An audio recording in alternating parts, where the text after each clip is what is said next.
It's Nerd Talks. We're talking nerd things. I am DK. I'm the host, the face you'll see the most, and today I have a guest with me.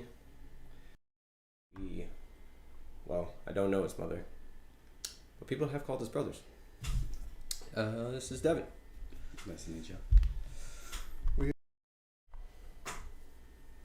talking Wizards of the Coast today, so we're gonna talk some D&D. And we're going to talk some Magic the Gathering. We'll talk both about the game, kind of around the game, and then kind of the actual interactions that we have, playing the actual games. So let's start with your experience in either thing. Let's start with the older, bigger brother, Dungeons and Dragons. How long have you been playing? I think since all the COVID stuff hit, Okay. probably, with Okay. my old roommates. So 4 years or so maybe now at this point, 3 or 4 years. Yeah, So more like 3. so 5th edition came in 5th edition. For sure. 3rd scares me. Yeah, I mean, for 3rd I got 3rd edition books on the shelf over there near the bottom. It was a different game, for sure. But that's kind of what I grew up on, was playing the 3rd edition. Then, as everyone did, try 4th edition and. What was 4th edition? Everyone taught. I never actually. Okay, know. so it went like this. So 2nd edition was this really abstract game, and advanced 2nd edition, and it was just strange. Like the way the AC worked, it was backwards. So it was like to hit 0, to hit armor class 0. It was called THAC0. It was really weird.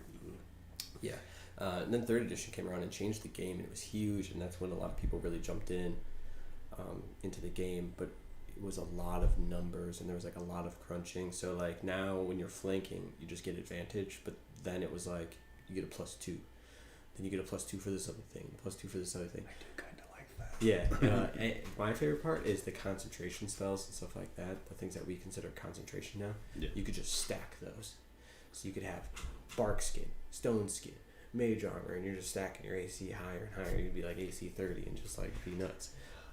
Kind of need that back because it feels so pointless. Just that you get I don't know, guiding bolt or something, then you have flanking advantage also, and it's just well, you just roll with it. You still only get it. And it's I know there's some homebrew people who do the +2 or for every stack of advantage you get or something like that. What I do for that specifically is just instances of advantage. So if you have two advantages, you don't get anything. Mm-hmm. But if you have an instance of disadvantage and an instance of advantage, then those cancel each other out. If you have another instance of advantage, then you still get advantage. Sweet. Yeah. So normally you wouldn't. They would just all nullify each other out. But I like to give the instances of advantage just because it makes it better. Yeah, it doesn't feel like that other advantage is for not. Yeah.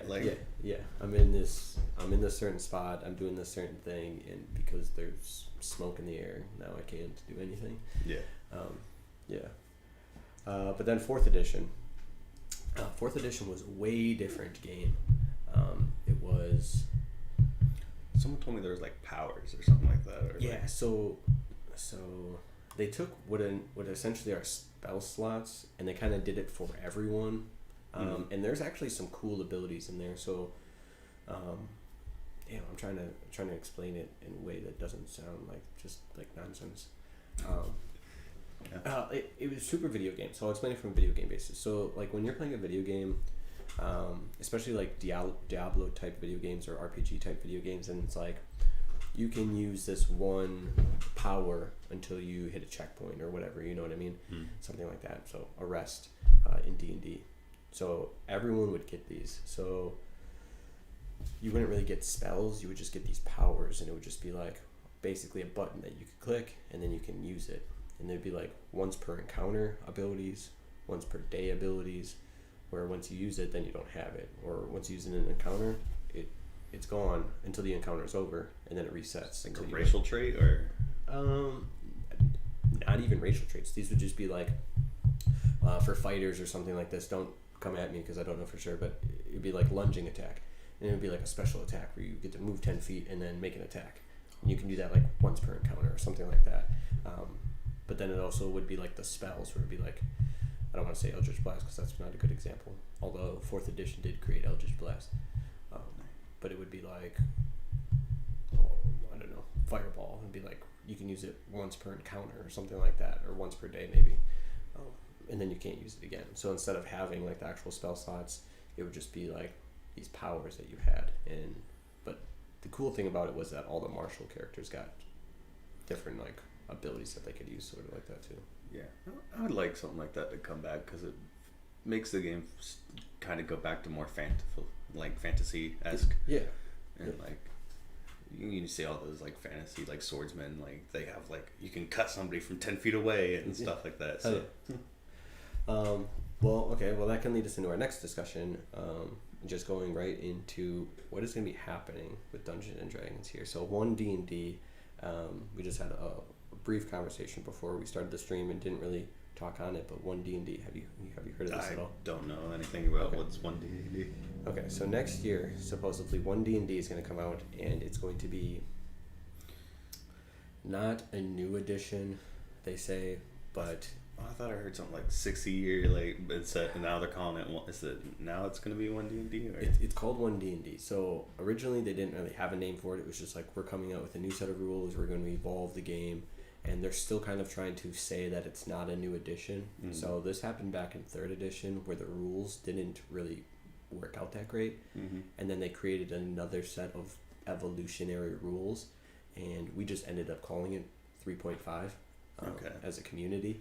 And that's essentially, I think, what's happening now. It's just going to be 5.5 because they're saying you can go back and use any of the previous books, use any of the previous races and classes, and they should still line up and work.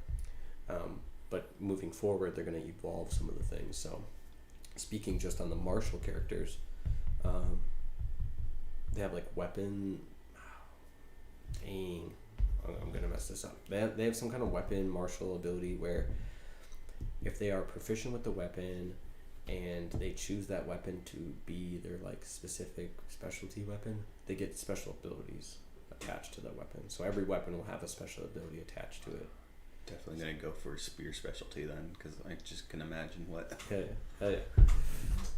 So yeah, I mean, depending on the weapon, it depends on what it does. You know, so like maybe a sickle has the normal attack, and anyone that uses the sickle can use the normal sickle. But if you are one of the martial characters and that's your specific weapon, maybe it adds on like a hook and grab attack where you pull someone into a new space or you trip them or something like that. So they're trying to change up the game with the martial characters because pretty much if you're not the battle master fighter or any of the like slightly magic barbarians, it's just like I rolled a hit. Yeah.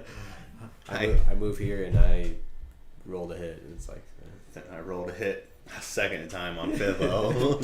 Yeah, right. And sometimes you just whiff both those swings and it feels bad. They feel bad. Yeah, so they're gonna make some changes here. A lot of the classes were getting revamped. There's no individual class spell list. Instead, it's broken into. Oh, thank gosh. Like Arcane, Divine, and then I think there's one other subset. So like all of the Arcane casters will get cast from Arcane. Does that mean potentially wizards are gonna get healing spells now, or no? Because it would still be an Arcane, and then there was a thing about wizards. I didn't read the article. I should have, but people were upset about. I think it was the wizards can now make their own spells. Oh no, that's awesome. Why are they upset about that? I don't remember. It was like something about how it was working because it was an ability that they got to use, and it was like taking one spell that they already had and modifying it in like one of 4 different ways, and then that was basically it. But then there was another ability at a higher level that could change that spell like even further, and then there was another ability even at a higher level that would change the spell even further, so essentially making the spell not even what it was. But it'd be like you can use Fireball but at like double the distance or something like that, and then the next level would be like you can change its, I don't know, damage die or something like that. And then the next time it'd be like, Is that increase the radius or something. is that like what you're talking about with martials, where like they specialize in a weapon, but instead it's a spell? Or? Well, no, this was just the wizard's like this was just the wizard's like class level progression. Oh, okay. So they just got these abilities at like 4th, 8th, 12th. It's just examples. I don't actually know. Like sorcerers, meta magics, then or something like that. Okay. Yeah. So that was just like kind of their class thing. But no, the class list is going to be like, so basically you could take what we have in 5th edition now and just combine sorcerer, warlock, and wizard spell lists into one spell list, and then any of those 3 classes we get to choose from those spells, essentially. Sweet. I don't know like how the mechanics are necessarily, but it sounds alright if it's done good. Yeah. The mechanics for the most part are all the same. Like everything else is the same. They just wanted to rework our classes, I think. You know, there's some changings of sensitivity towards like various people's, just because there's some things like in the original player's handbook that probably people would consider not politically correct necessarily.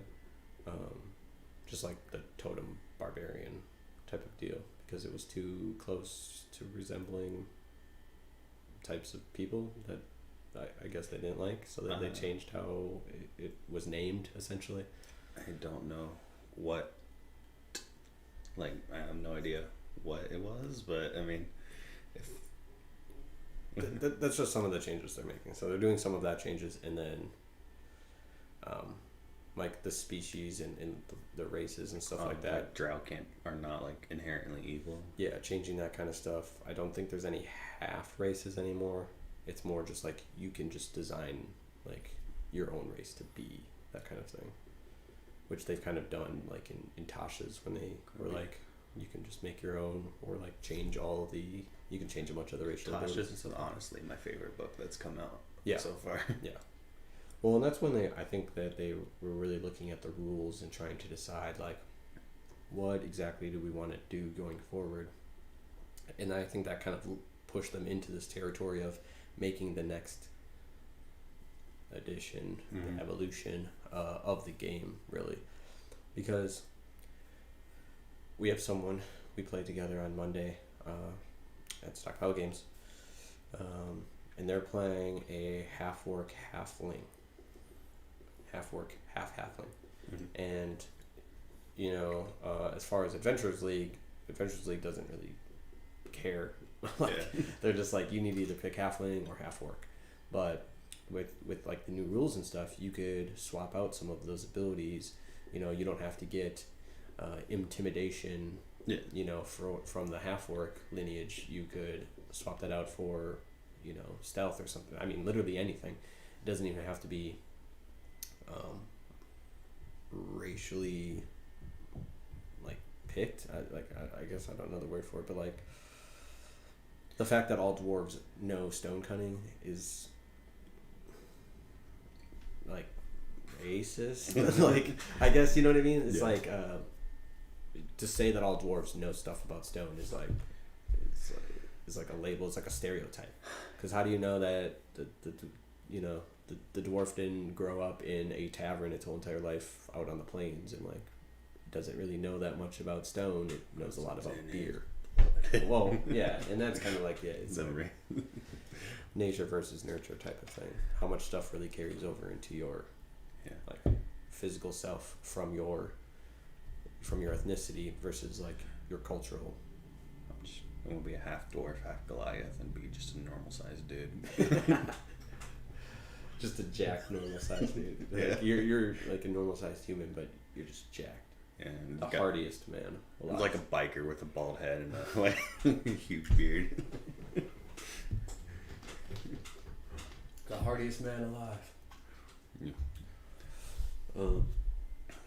Yeah, so that's where they're kind of headed. I do like Tasha's rules on the fact that like not only being able to swap out like racial traits and things like that, but the fact that you're not stuck with playing a like 2 strength or +2 to strength. Oh and yeah, that was a huge thing. That was my biggest thing, because every time I play a game, like I've asked you multiple times, like, can we use Tasha's? And you're just like, yeah, no. So I'll immediately swap out, like, because I mean, why can't there be some skinny orc who's more dexterous than he is a Right. like, but Well, sure, yeah, right. So sure, maybe, you know, orcs are usually more hardy, but this one is growing up, you know, jumping on rooftops and being a thief its whole entire life, and super flexible and nimble. It's like, why wouldn't he be more dexterous than strong? Like, yeah, I didn't like that originally, and that's just a carryover from old editions, and you know, there's a lot of grognards. Are you familiar with the term grognard? no, It's not like at all. it's like a grognard's like a gatekeeper. Like they kept those rules in there because they didn't want to upset the grognards, who are like, if you change the rules, then we don't want to play the game because that's how the game was made. Or And whatever. now D&D's become more mainstream, and so they don't need to rely on those dudes. So. Exactly. That's exactly it. We don't have to financially, you know, weigh those guys in, because Dungeons and Dragons is an international phenomenon right now. Your haunted house is acting up. It's not haunted. Yeah, we had the D&D movie that came out last March. Did you see it? I want to. I haven't seen it Oh yet. my god, it is so good. You ever seen Guardians of the Galaxy? Yes. Okay, so it's essentially fantasy Guardians of the Galaxy. Yeah. It's almost exactly what it is. I would love to see it. It looks hilarious. Yeah. And just the scene with the, like, talking to the undead dude. Like, Oh, I've yes. seen clips of that when they were first coming. It cracked me.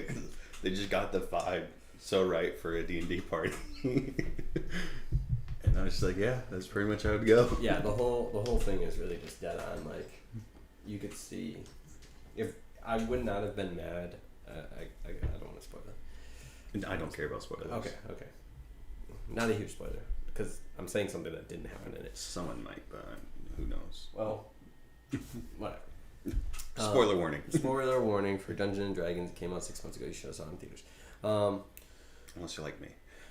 Still should have saw it in theaters. But I would not have been mad at the end if it would have like zoomed out and it would have just been like 5 people at a table playing. Yes. D&D. I was hoping they would do something like No. that. Like, It's- it would it's- cut out and it would just be like normal people like arguing at each other. like, why would you do that? I would not have been mad.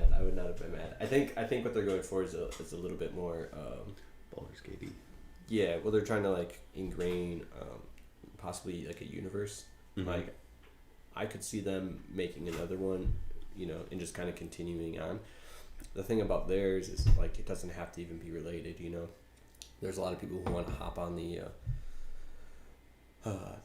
MCU train where everything is interconnected, and it doesn't necessarily have to be like that, but it would kind of be cool. It doesn't have to like, we don't have to see the same characters again. Let's get a whole new party, but like, I stopped watching the Marvel movies after Homecoming. oh geez, you missed so many good ones. But it's just too many. I'm not a movie dude, and they're always coming out with Yeah. another one, and I'm just like, I can't. Like, There was a time for a little bit where they were coming out with nonstop stuff. They've slowed down this last year though by a lot. I think there's only been 3 things that have been released. so only far. 3. It's not that many But compared to some years where there's like 6, 7 things that have come out Yeah. in a year. what I'm more worried about is like, I want some good like scary movies to actually come out. Those are hard. And I have ever since Paranormal Activity, like the first one, Mm-hmm. until they like ruined it by like making it like the Fast and Furious of scary movies. Oh my god, I've never heard that. That's amazing.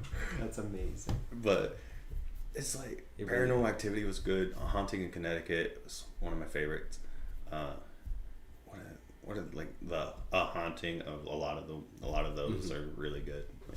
My favorites are the Conjuring series. Conjuring And that is is super MCU because it's all interconnected. Because everyone's got to do this damn interconnected universe thing. But I really like it because it's based on true stuff, It's, or like it's true stories. yeah, like true stuff. Yeah. Right. Yeah. They like take something that happened and then it exploded into The that super famous paranormal like couple. That Yeah. Oh, damn, I can't remember their names right now. It's gonna bother the hell out of me. But I also like the actors. Yeah, go for it. I really like the actors.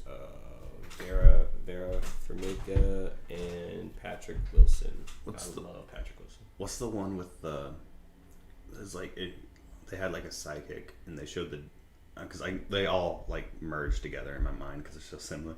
But it's the one they had like the psychic, and they were sitting at a table, and then they show like her and the demons like right behind her, and it's like some dude with a painted face, but It's like a red face, right? yeah. That's Insidious. Patrick Wilson is also That one scared the.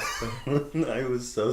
That made me jump so bad. That's probably my second favorite. Is the Insidious series. Tiptoe through the window.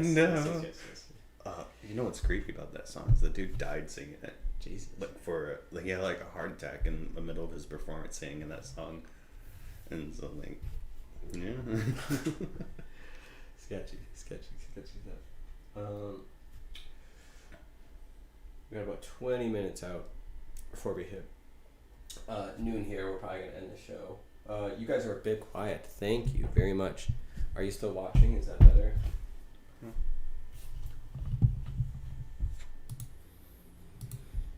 I don't.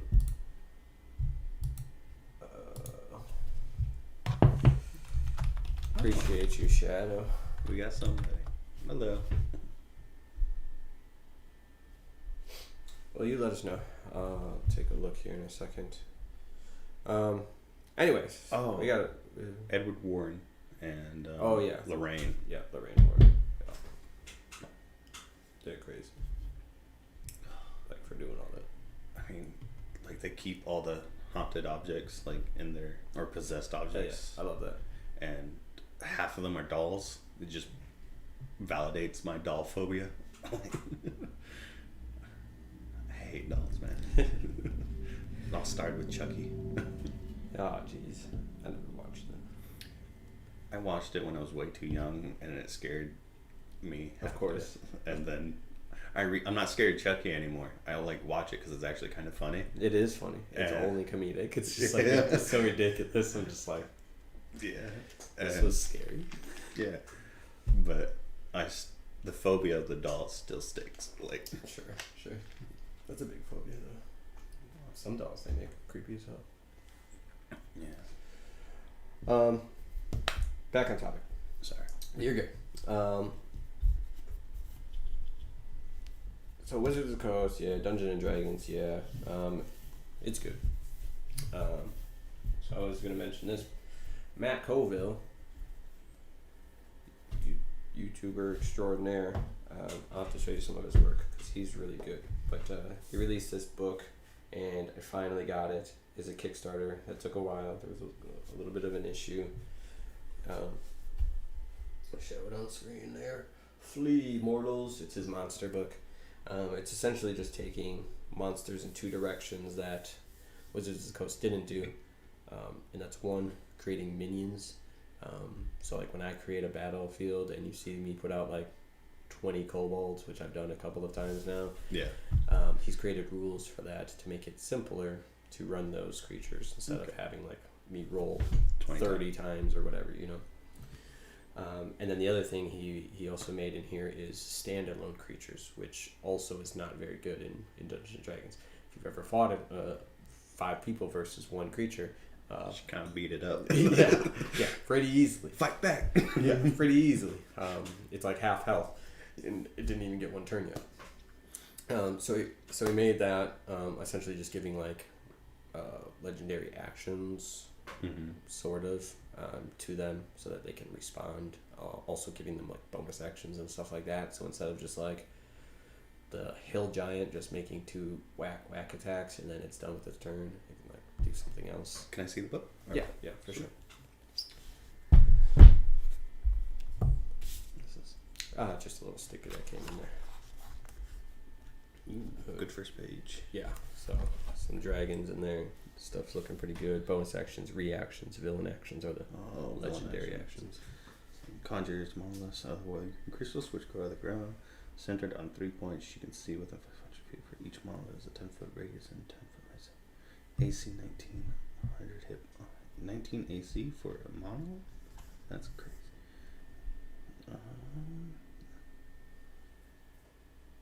Wow, that's sick. That's a lot. Taking 2166 like damage on a failed save. I mean, CR22, so Yeah. get good. Get good, so get good, scrub. Cutie. I like these. Yeah. I'll look more into it when we actually have time. Sure. Yeah, I Wizards of the Coast does great work for the most part. But I think they just released too many adventures. So I like picking up these third-party books where it's a lot of options. There's a book over there that's just magic items. There's a book over there that's just magic spells. One that's just like subclasses and stuff like that. And I kind of like that information. I think this is like I was gonna say my first monster book, but I do have Tome of Beasts and Tome of Beasts 2 over there from Cobalt Press. I just don't have a lot of faith in the new stuff Wizards of the Coast has been putting out. It's a little rough. Yeah, I mean the last book before the last book, I don't even remember. There's 2 books that came out recently. I do remember those. But the book before that, I honestly couldn't even tell you what it is. I'm trying to think really hard right now, and I cannot. So the last book I remember is Bigby's Glory of the Giants, which just came out not too long ago. Yeah. It's a lot of lore, and it's kind of cool. Fizban's Treasury of Dragons was the same thing, basically, and it's just like a lot of lore, and it's sort of cool, but I don't know. I don't know. I need something that's like more just like a book of just like towns and cities that are already pre-built, and like that stuff is useful, you know. I also like them updating previous monsters or things, giving them new stuff. Like the most recent example to my memory, I haven't looked at any of the newer books, was when they updated the dragon turtle to have an ancient variant to it. Yeah, that was probably in Fizban's. Yeah, and I was like, that's sick, because dragon turtles are these giant monsters, but they don't get bigger than a boat, or like they're about the same size as a boat. Yeah. And then the ancient version, they said it was like just gross. Yeah. And I was just like, that's finally like now like in the game you can actually have like an island-sized dragon turtle or things like that. Maybe you like Bigby's then, because I'm thinking it's going to be the same thing. I just keep looking at the books over there. Yeah. But Bigby's probably going to be the same thing, where it's going to give you variations of different giants. That's like probably the real draw to the book. There's a lot of information, and I already know a lot of the lore on giants just because I ran a campaign for a couple of years and had to do a lot of research on it, and a lot of podcasts and YouTube. Lost my train of thought. Fizban's. Oh yeah, so just expanding on like taking one type of giant, like hill giant, and then making like 4 different kinds of hill giants or whatever. That's good. I like because like we were talking about earlier, like you're not just gonna have like a copy and paste to everything. Things gonna alter, like maybe from region to region, or sure, yeah. And so it just gives you a little bit more of an option for like, well, maybe there's a hill giant, but he's in a desert, so why? Like, how would he have adapted to like? Yes, exactly. So, so I'm hoping that there's enough of that in Bigby's, but I just don't need all the big thick lore parts. And then for player options, there's literally the one thing. Well, the Path of the Giant Barbarian, which is super cool. I mean, that's cool, but I mean, they could have gave us a little bit more. Yeah. You know, give me like giant magic, or like give me a giant monk. Right. But some weapons that are like giant size, or like a feat that allows people to use like oversized weapons or something like that. Some stupid nonsense like, I want to be Cloud Strife, how do I do that? So let me get this huge ass sword or whatever. That's actually just a giant's knife or something. Need more feats. I think racial feats. I mean they're trying to X-nay, I guess, racial stuff but I think racial feats are really cool. I think the racial feats are cool as well. I don't think there's a problem with the racial things. I think it's when the stereotype is like the example it's I gave. Evil or that, but or like the stone cutting thing. It's like that's a cultural thing. That's not a racial thing. There's like obviously being, a halfling being 3 feet tall is going to have some different kind of like advantages or disadvantages to being a person that size. That's just a species thing. That's not even like Yeah. So when they up like the ante using the feats, I use the tiefling feats a lot because I really like those. Yeah. It's like making you more devil like. There's so many tiefling things that came out because they're such a popular Yeah. race. But I had Yuan Ti is my favorite race. Oh yes, I love them too. And they're just so amazing. They took away their magic resistance. I'm so sad. I mean, I get it, but yes, also sad. But there's no like Yuan Ti racial traits that I'm aware of. Like, There's not. There was. I don't mean to cut you off, but what the hell's the book? They showed up in Xanthar's Guide to Everything, and then there was a. So do you know what? This whole episode is just going to be Dungeons and Dragons, but that's fine. Do you know what the DM's Guild is? no, I do not. So the DM's Guild, maybe we'll show everyone what the DM's Guild here is. So the DM's Guild is, yeah, you're a little bit far away, so sorry. So I'll share this with everyone.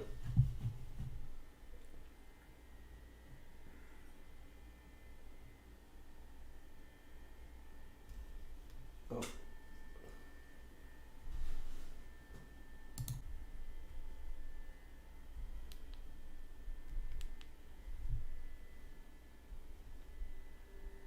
Okay. Are we back? Are we back?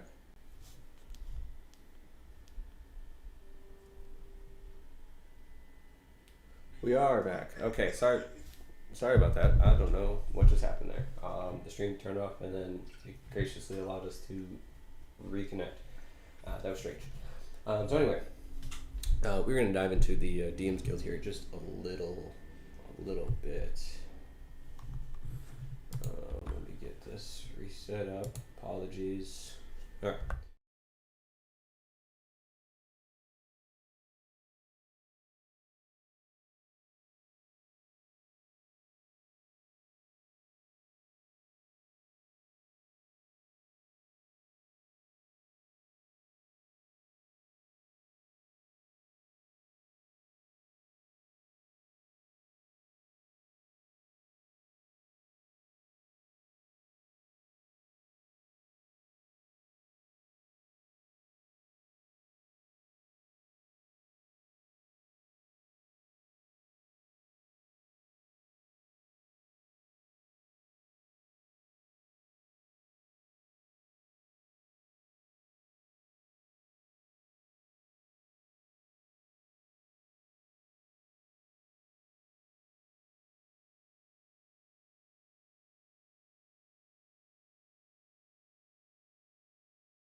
Do you know the 1T racial feat off the top of your head? I don't. After stream, you can certainly check it out and look it up, but I don't offhand. But just winding down our show here. I'm still a big player of Dungeons and Dragons. I used to be really, really, really into it. Like watch a lot of YouTube content, listen to a lot of podcasts, but I haven't done that in probably a year. Just Hasbro. It's Hasbro. Yeah. It's Hasbro. You're killing my vibe, bro. It's just the stuff that they're doing to Dungeons & Dragons and Magic the Gathering, which we were going to talk about today, but we didn't get to. But it's just how they're treating the stuff. It seems to me a lot of companies are doing the thing where, like, we're just going to put this out here to get a lot of money out of you, and you can't really stop it. Like, what was the game company or like the engine that started charging all the stream, like it's like Unity or something like that? Oh, yeah, okay. Yeah. Unity. You know what they did? Like, no. So I think it's like they're gonna charge like whoever made a game on their like engine that like for every download it's gonna be like they're gonna charge them, and so like even free games and stuff like that. Oh wow. That people have made for like educational purposes and things, like sure. That just ruins the people who made it, and like they're just like, what are you gonna do about it? Like it's just like it's crazy stuff just keeps coming up, and it's like, wow, like what is going on here? I think Hasbro is just the worst. I mean, it's the one that affects me the most out of like all these companies, because for Dungeons and Dragons, it's just like for a little bit they were just releasing nonsense content after nonsense content, and at one point I just stopped buying their books. I would literally buy every book. I bought every book. Mm-hmm. I bought every book in the regular cover, and then once they switched over to the special covers only, I bought every book in the special cover. And then it was just like right about Spelljammer, and a little bit before that, I was just like. And now you have 2 copies of each book, but you can't get one on Dungeon and D&D Beyond unless you buy it again. Right. Well, there's that. And it's just like, what are you guys doing here? And I started playing Warhammer 40K, totally unrelated, but in the back of every 40K book is a code that you can put in on their website, and it'll give you the digital. It'll give you a PDF, I think, and it will also allow you to access onto their app, so you can use the stats on the app instead of having to carry the book around, because you bought the book. You have the physical thing, let me get the damn digital thing. And you think they would do that with the books, or at least like a discount. But then you wouldn't be able to get they wouldn't be able to get your money. Right. Well, and for a while the problem was that D&D Beyond wasn't owned by Wizards of the Coast. Mm-hmm. So it was like they were they were doing a thing for Wizards of the Coast, and they had to make money somehow. So the way they made money was by charging D&D or people for the books, because they had to probably buy the books and rights and IP from Dungeons and Dragons. So it was like they were paying for that. But now Wizards of the Coast owns D&D Beyond, and they're still just screwing us into the ground. And then on the other side of that is Magic the Gathering, and they just keep releasing set after set after set. And they've taken a little break right now, and I think people have gotten sick of it because Commander Masters totally whiffed. It's just like What was the Commander Master stuff? That Commander Masters, it was the Commander decks. The Commander decks. It just didn't sell.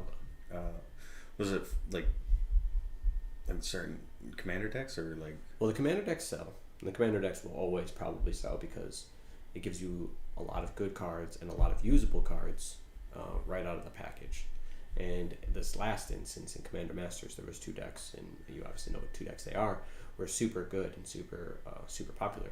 The other 2 decks didn't do that well, and the Commander decks before that didn't do too well. The Commander decks after that didn't do too well, and it's just like they're releasing these sets. They released Lord of the Rings, and everyone bought the hell out of Lord of the Rings, and you only to find the one ring. And once it's found, no one's buying it. Commander Masters, no one's buying like packs of Commander Masters. I got 1 pack of Commander Masters as payment for judging, and I got 2 two of the same card twice in the same pack. Yeah. Right? So it's like, okay, two variations of this guy is just like regular print and then foil etched, and then another card it was just like foil and then alternate print. You know, it's just like, Yeah. what the hell is this? How did I just get 4 of my cards in my 15 card pack are 2 of the same copies? I got packs like that too, and like what was it? I know one of our friends, or one of my friends. I don't know if you know him, Jordan. Oh yeah, okay. Yeah. Yep. He got like he opened a bunch of packs, but like every pack had like an impact trimmers, like impact trimmers. From the new set. Yeah. Yeah, and the new set is not good either. Like, no one really wants the new set. Like, the only reason people are, like, you want the new set is because you want those special enchanted enchantments. Mm-hmm.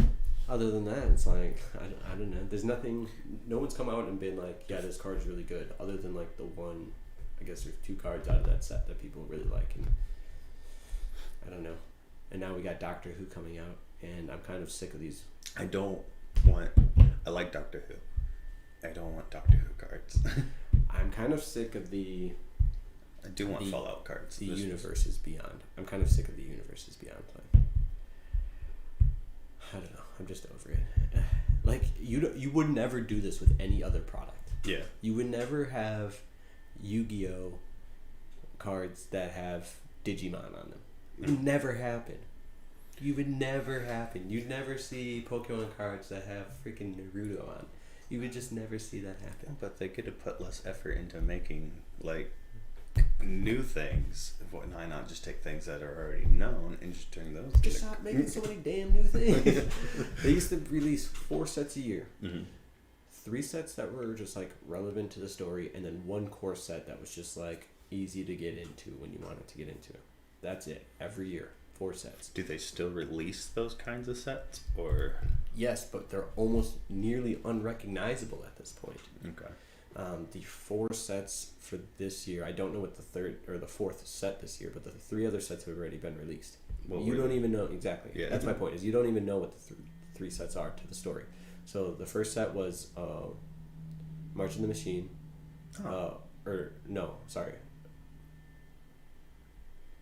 Which one came out first? Phyrexial would be 1, and then March of the Machine, and then Phyrexian, the like angel whatever horror thing. Is that the one that you're talking about, or? I'm talking about the set. Oh, okay. The set was Phyrexial would be 1. Oh, okay. Yeah, and then March of the Machine, that came out like end of spring, and then Wilds of Eldraine. Those are the regular sets. Okay. And they're supposed to push the Magic story. There's a whole story that's going on through these sets forward. But yeah, they're almost unrecognizable because you have so many sets in between. You don't even know what set is what set. So we had Commander Masters come out. We had Lord of the Rings come out. Lord of the Rings was Modern League, which is mind-blowingly weird. And now we got Doctor Who. Thankfully, it's only in a Commander set, but I don't know. It's just too much for me. Someone told me they're doing Fallout. They are doing Fallout. Yep, that's in the years to come. I do want that. Like, yeah, I'm torn on these products because, you know, it's cool to see the Lord of the Rings characters on Magic the Gathering cards was cool, but also it's just like, yeah, it's more universe crossover things, and you're just like, yeah. I mean, I want to run a tournament. I'm thinking about like kind of creating this tournament where it's Commander decks, but the Commander has to be one of these like Universes Beyond characters.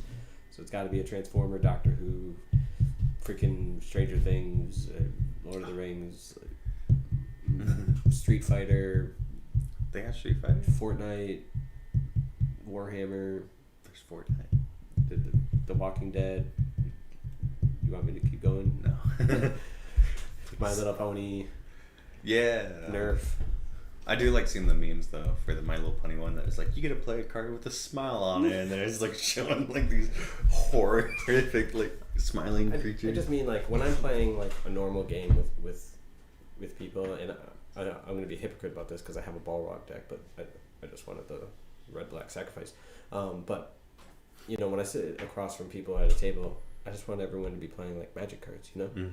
I don't want to look over and be like, oh yeah, dude's playing Survivor, Vault Survivor or 111 or whatever the hell, and this guy over here is playing Lucas from the Stranger Things.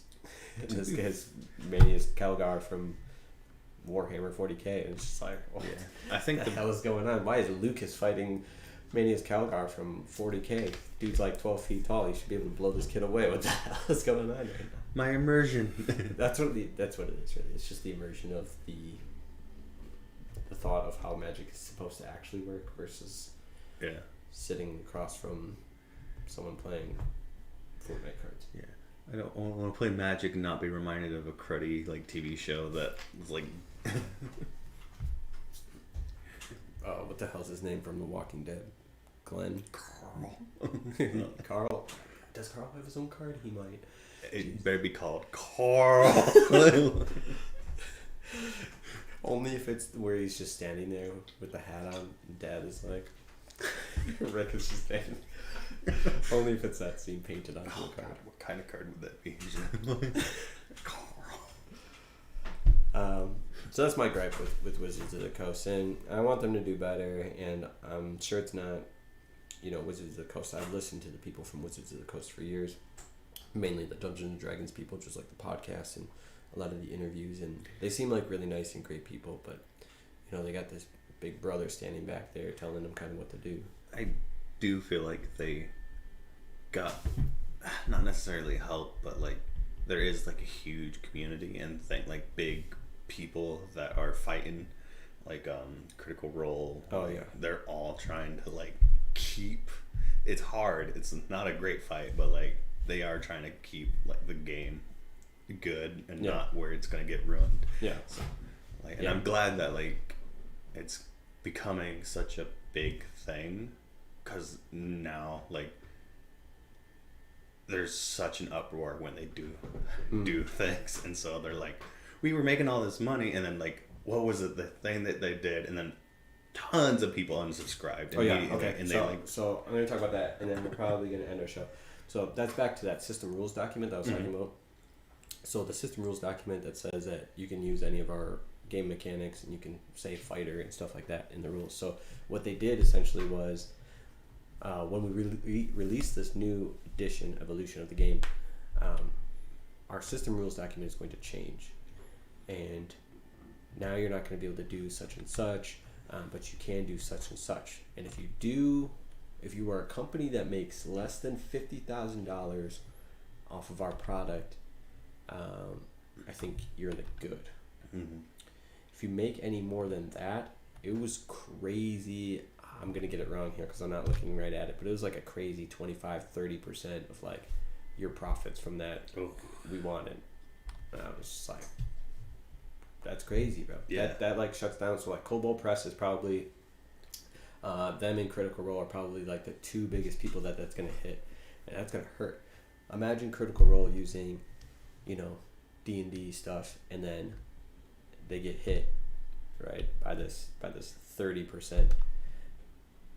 They make millions of dollars, bro. Like, they make a lot of money off of Critical Role. Like, the Twitch alone was, for a couple years in a row, I don't know how they are now, but they were the biggest Twitch channel for a while. And people got mad at them that they made money off Twitch. Like, no, it wasn't people getting mad at them. It was the fact that the company Dungeons and Dragons was going to come in and take a quarter or to a third of the profits that they were making. No, but there was a thing that like somebody found out like how much they made, and like there was like this little uproar, like, why are they making so much money and all that, and like because they have a lot of subscribers. Yeah, it's really good.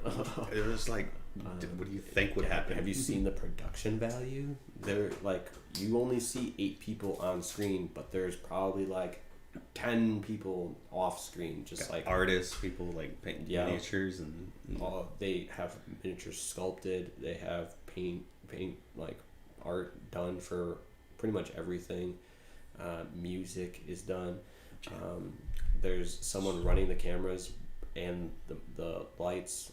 I mean, Matt handles some of the lights on the stream, but like the big lights, the mics, all that stuff. There's like people doing that live when the show is going live, bro. Like all that stuff is happening.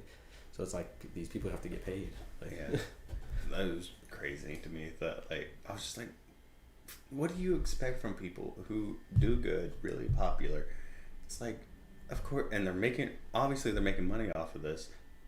And it was like something like, oh, they don't like D&D, or like they're just doing this for the money. And it's like, no, they just happened to stream their D&D and then got really good. Yeah, you should watch some of their first episodes if you haven't. It's garbage.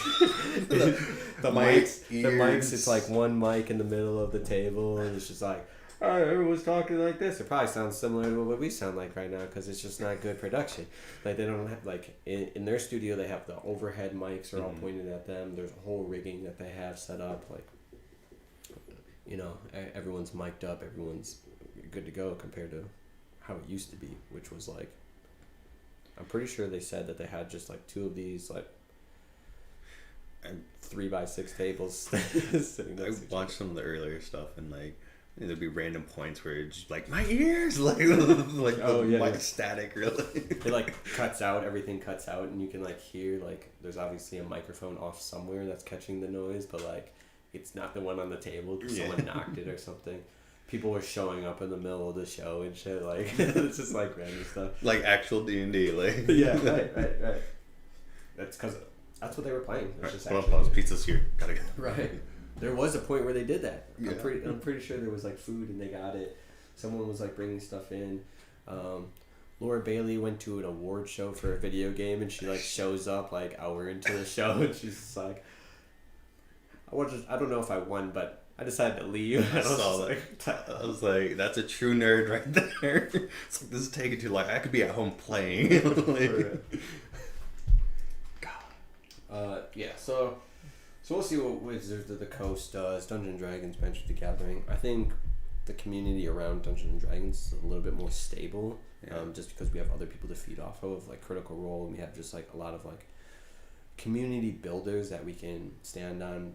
Brendan Lee Mulligan, I don't want to forget them at D20 because they do a great job too. They're fantastic. Yeah. And just people that we can watch and emulate. And you don't really have that with Magic the Gathering. We're just kind of out here swimming in the ocean. It's just like, where's the local game store? Help us, please. Someone goes under the water and you're like, oh god, no. But yeah.